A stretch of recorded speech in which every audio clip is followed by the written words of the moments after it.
Michele Perry has a burning passion for the worth and value of every life, and she would love to have you join the company of the consumed.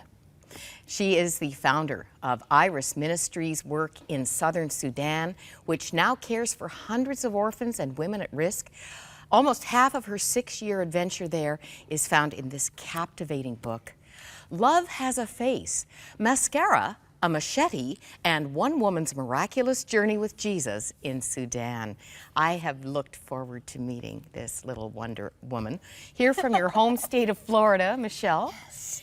Back from Africa permanently, how long? Really a couple of weeks. It's been official only for a few weeks. I've gone back and forth for the last year or so because of some health issues, but officially, as of last week, I'm permanently back in the U.S. Now, you are very low-key on those health issues in this book. You live low-key on those health issues. Pretty much. But tell us what you dealt with starting out of the gate in life. Well, I was born missing my left hip, my left leg, my left kidney. My right kidney wasn't functioning properly. I had severe scoliosis, curvature of the spine, and by the time I was 13, I had 23 surgeries. Whatever made you think you could be a missionary? Well, it really wasn't an option. I mean, I just fell in love with Jesus and I wanted to go wherever he wants me to go. So if it's a mud hut in South Sudan, or if it's, the middle of a city in Europe or back in the United States, I just want to be where he wants me to be. Now, did I read correctly, you first heard about Sudan in Colorado Springs in 2005. Yeah. 13 months later, you were there. Actually, I heard about it in September, and by the time I was on the border, I guess it was about a year later I was there, and just amazing. I saw it on a special about the children of Darfur, and God just completely wrecked my heart with the need that was there. And ever since I was young, I've said, Jesus, I want to go to the places that you can't get anybody else to go, and so sign me up. And that's what you live for still. Yeah. One of the best parts of this book, and the reason it's a book that everybody will be challenged by, is your personal spiritual journey. You're pretty authentic about your first encounter with people who were homeless during your university years. That was your first real culture shock.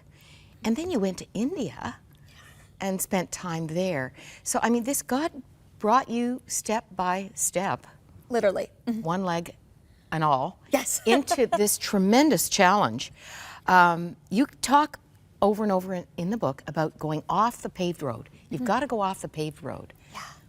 What's that? I think our journey, metaphorically with Jesus, is an unpaved road. We don't know what's coming next. It's not something that, you necessarily get a map for. You get light for the next step, and you get to walk with him. Because it's not even, destiny isn't about the destination. It's about the journey and journey with Jesus and his love for us and living out of that. Now, you admit you're a type A personality. Totally. High achiever.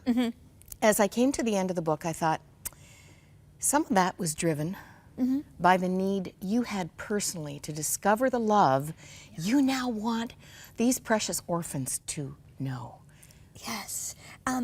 Growing up with a lot of medical problems and things, there was an element of, hey, I really need to prove that I can do this stuff. And I had this attitude that in part was really good. It was, they would say, well, you can't climb that mountain. I'd be like, oh yeah, watch me. But there was an element that was driven in being in South Sudan with children that have had their worlds blown apart. And then to watch God's love transform them and transform me in the process. They've taught me so much, and humbled to be able to be a part of their life. We're going to go to pictures in just a moment. But I love this. Jesus did not create me to be responsible, but to be response-able. Exactly. It's opening up to him and resting in that. You talk so much about breathing, Yes. And then God puts you in a country. Well, we used to say, my husband works in Africa. My daughter's helping to lead a missions trip in a week to Africa. It's so much on our heart. TIA, this is Africa. You talk about Africa time. Like, don't you try to drive things there, right? No. It's not going to happen. Well, it's a relationship-based culture. And so I got a chance to literally spend days and weeks sitting with children and sitting with the broken and hearing their stories and just watching God's love reach down into the hardest of circumstances and change these kids to be able to laugh and have joy and play and run again. Let's go to the first picture. And I haven't even mentioned Heidi and Roland Baker, who really were such a big part. They are Iris Ministries. This is Roland Baker. Sure is. He came and he's visited Yay a couple of times, and Heidi and Roland are like a mama and papa to me, and I'm just really honored to be part of their tribe. I know each one of these children has a dramatic story that we don't have time to tell. Would you like to just quickly highlight one of them? Absolutely. The little girl that, if you're looking at the photo that's on the left, she actually lost her family to the LRA, the Lord's Resistance Army, an attack that was about a mile from our compound. And when God brought her to us, I mean, she had been left for dead. Her head was bashed in, and I mean, she had a soft spot on her head.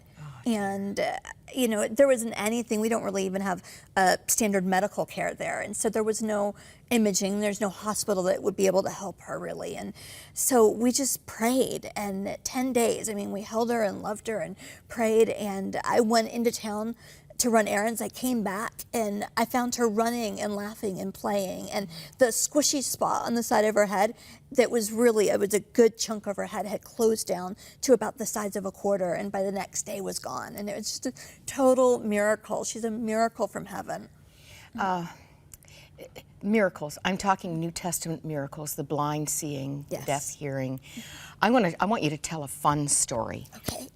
You love parties. Totally love parties. And you think God's totally into parties. Absolutely.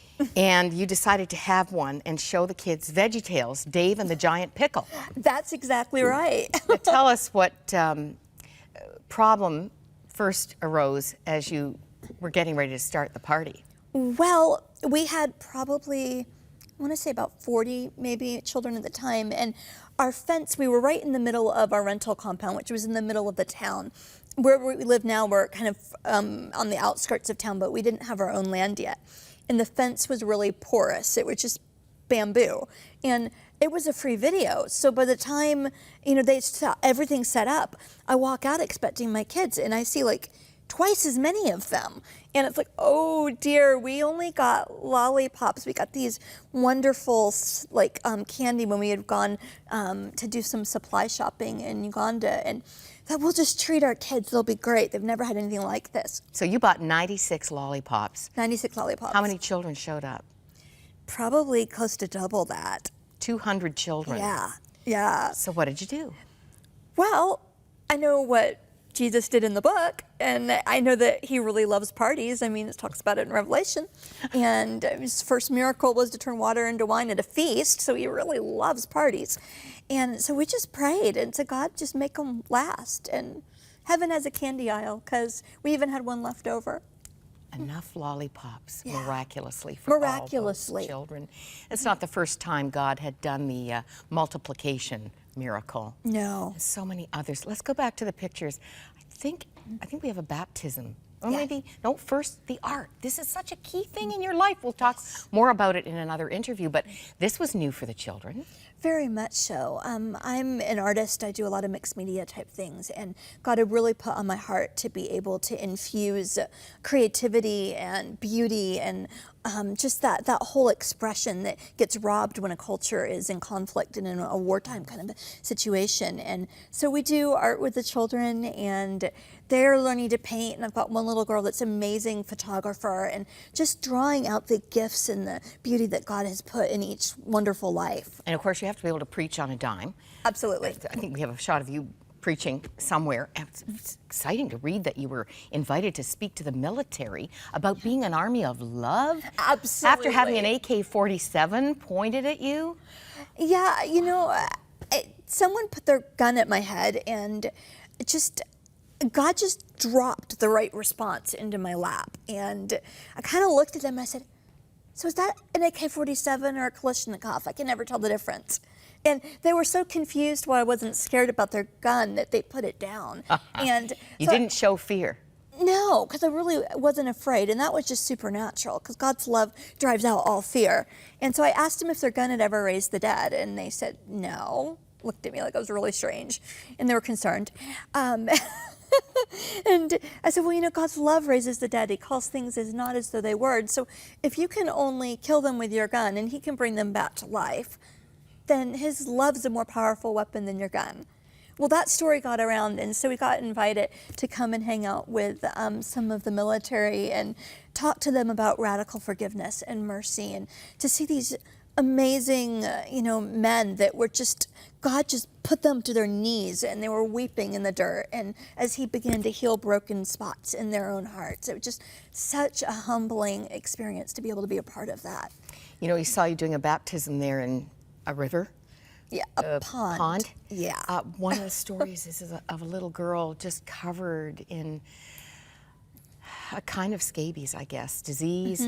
And God told you to baptize her in that leech-infested pond. Yeah. And what happened? Well, it was really, we'd been praying for her. She's family to one of our pastors, and so we were just praying for her, and she met Jesus in that kind of time. And I was like, okay, God, what do I do? And he said, baptize her. I was like, really? He goes, yeah, really. I said, okay. And I remembered, the stories of in the Old Testament, and we took her out and we baptized her, and when she came out, it's just her face was shining. And I actually had to go do another outreach, but by the time I got back to compound, the sores and things had begun to close up, and God was healing her, and it was incredible to see So his many stories faithfulness. like this. I'm going to quote you.